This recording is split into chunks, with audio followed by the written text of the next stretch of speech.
Hey, River's Edge, welcome to this week's Word on a Wednesday, where we share something encouraging right from God's Word. This week, I would say I'm just kind of putting an exclamation point on our last 4-week sermon series, which we've simply called Pause. COVID has been a pause in all of our lives. That was originally our thought. And there's certainly many pauses in Scripture.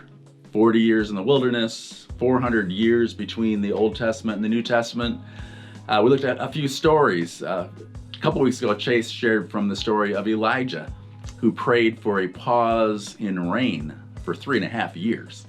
Then he had that big showdown with 450 prophets of Baal, and then God sent rain.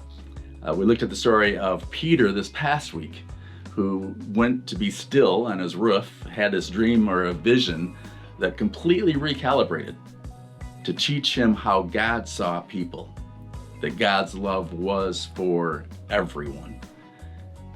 And we looked at a psalm 2 weeks ago, Psalm 46:10, that simply said, "Be still and know that I am God."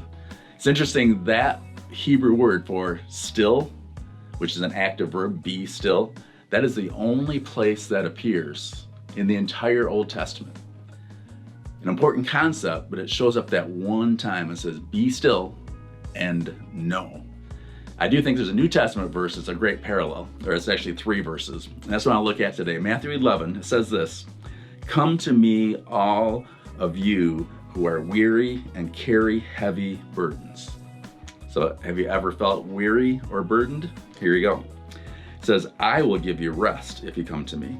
Take my yoke upon you. Let me teach you, because I am humble and gentle at heart, and you will find rest for your souls. My yoke is easy to bear, and the burden I give you is light." So when I do a whole message on these 3 verses, I love to make this statement. The yoke is on you. The yoke is on you. The question is, which yoke? I think there's only 2 possibilities. There are some people that say, I have no yoke, I just live however I want. I'm not buying it. And I really think that either you, 1, take on the yoke of this world. Romans 12:2 says, the patterns of this world, conforming to the patterns of this world.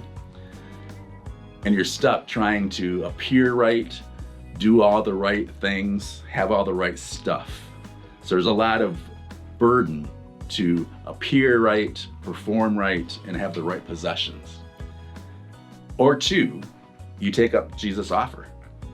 When he says, "Come to me, let me teach you," you say, okay.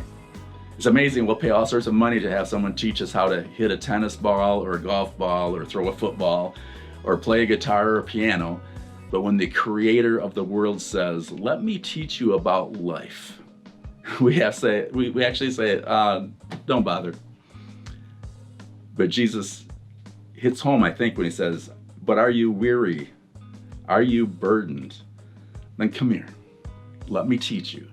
And if you do, 3 things happen. First of all, it says, "I am humble and gentle." He's not going to push you around the stereotypes a lot of people have of quote unquote religion, that it just is really pushy and tries to control your life. Jesus said, not at all. I'm humble. I am gentle.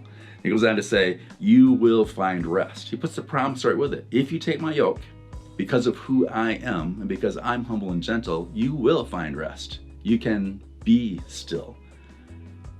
And the experience you'll have, you learn from your own experience how God's ways really satisfy you, Romans 12:2 says. And Jesus says it this way here, "My yoke is easy to bear, and the burden I give you is light." What a cool promise. And then just the word picture of a yoke, speaking to his agricultural crowd, makes so much sense.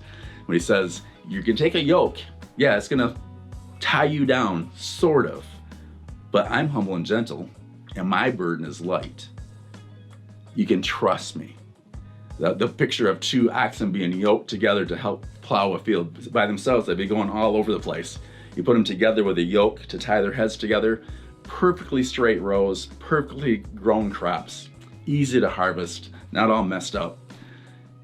And Jesus says, there might be some tough times we go through in life, but yoked to me, you'll go through those times with me right at your side. So the yoke is on you. Which yoke is it?